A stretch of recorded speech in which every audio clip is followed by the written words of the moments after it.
శ్రీమాత్రే నమః. అందరికీ నమస్కారం అండి. ఈ వీడియోలో 2025-26 సంవత్సరంలో పుష్యమాసం ఎప్పుడు ప్రారంభమై ఎప్పటితో ముగుస్తుంది, పుష్యమాసం యొక్క విశిష్టత, ఈ మాసంలో పాటించవలసినటువంటి విధి విధానాలు, ఈ మాసంలో ఏ దైవాన్ని ఆరాధించాలి, ఈ మాసంలో శుభకార్యాలు నిర్వహించుకోవచ్చా లేదా అనే విషయాలన్నీ కూడా క్లియర్ గా తెలుసుకుందాం. అందుకని వీడియోని ఎక్కడ కూడా స్కిప్ చేయకుండా చివరి వరకు చూడండి. చంద్రుడు పుష్యమి నక్షత్రానికి సమీపంలో వచ్చేటటువంటి మాసాన్ని పుష్యమాసం అంటారు. పుష్య అంటే పోషణ శక్తి కలిగినది అని అర్థం వస్తుంది. ఈ మాసం జపతపాలకు, జ్ఞానపారాయణలకు అనువైన మాసంగా చెప్పబడుతుంది. పితృదోష నివారణ చేసే పుణ్యమాసం ఈ పుష్యమాసం. పుష్య పౌర్ణమి వేద అధ్యయనానికి అనువైన రోజుగా చెప్పబడుతుంది. శనేశ్వరుడికి ఎంతో ప్రీతికరమైనది ఈ పుష్యమాసం. ఈ మాసం అంతా శనిదేవుని ఆరాధన చేయడం వలన విశేషమైన ఫలితాలు కలుగుతాయి. జాతకంలో ఉన్నటువంటి ఏలినాటి శని ఇంకా శని దోషాలతో బాధపడేవారు ఈ మాసం అంతా ప్రతిరోజు శుచిగా స్నానమాచరించి శనిదేవుణ్ణి భక్తిగా ప్రార్థించి పౌర్ణమి రోజు శనిదేవునికి తైలాభిషేకం చేయించడం వలన, అలాగే నువ్వులను దానంగా ఇవ్వడం వలన జాతకంలో ఉన్నటువంటి శని దోషాలన్నీ కూడా నివృత్తి అవుతాయి. పుష్యమాసం తొలి అర్ధభాగంలో విష్ణు భగవాను పూజించడం అనాదిగా వస్తున్నటువంటి ఆచారం. ఎందుకని అంటే పుష్యమాసం తొలి అర్ధభాగంలో మనకి ధనుర్మాసం కూడా ఉంటుంది కాబట్టి ఈ సమయంలో విష్ణు భగవాను ఆరాధించడం వలన విశేషమైన ఫలితాలు కలుగుతాయి. ఈ సమయంలో ప్రాతకాలంలో ఆచరించే విష్ణు పూజ విశేషమైన ఫలితాలను ఇస్తుంది. ఈ మాసంలో వచ్చే అష్టమి రోజు పితృదేవతలను ఆరాధించాలి. ఇంకా ఈ మాసంలో వచ్చే శుక్లపక్ష ఏకాదశిని పుత్రత ఏకాదశి అని పిలుస్తారు.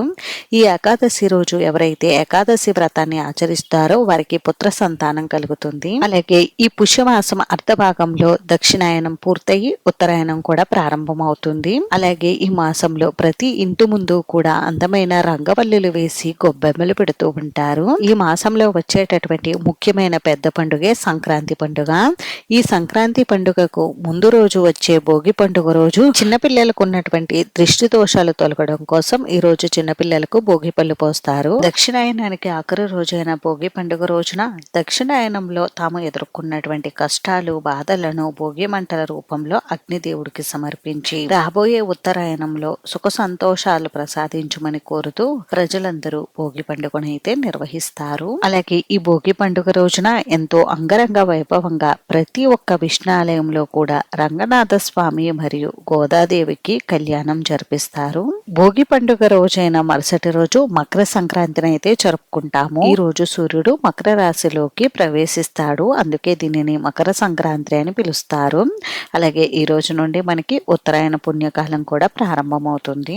ఇంకా ఈ పుష్యమాసంలో కనుమ, ముక్కనుమ, ముక్కోటి ఏకాదశి పర్వదినాలు కూడా వస్తాయి. మరి ఇన్ని విశేషాలతో కూడుకున్నటువంటి ఈ పుష్యమాసం ఈ 2025-26 సంవత్సరంలో ఎప్పుడు ప్రారంభమై ఎప్పటితో ముగుస్తుంది అనేది ఇప్పుడు తెలుసుకుందాం. ప్రతి సంవత్సరము కూడా పుష్యమాసం పుష్యశుద్ధ పాఠ్యమి తిథితో ప్రారంభమయ్యి పుష్య బహుళ అమావాస్య తిథితో అయితే ముగుస్తుంది. కాబట్టి 2025 సంవత్సరంలో పుష్యమాసం ఎప్పుడు ప్రారంభం అవుతుంది అని అంటే స్వస్తి శ్రీ చాంద్రమాన శ్రీ విశ్వావసు నామ సంవత్సరం దక్షిణాయనం హేమంత ఋతువు పుష్యమాసం శుక్లపక్షం పాడ్యమి తిథి ప్రారంభం 2025 డిసెంబర్ 20 శనివారం పుష్యశుద్ధ పాడ్యమి తిథితో ప్రారంభమయ్యి 2026 జనవరి 18 ఆదివారం పుష్య బహుళ అమావాస్య తిథితో పుష్యమాసం అయితే ముగుస్తుంది. ఈ పుష్యమాసం శూన్యమాసం కాబట్టి ఈ మాసంలో వివాహం, గృహప్రవేశం లాంటి శుభకార్యాలు అస్సలు నిర్వహించకూడదు.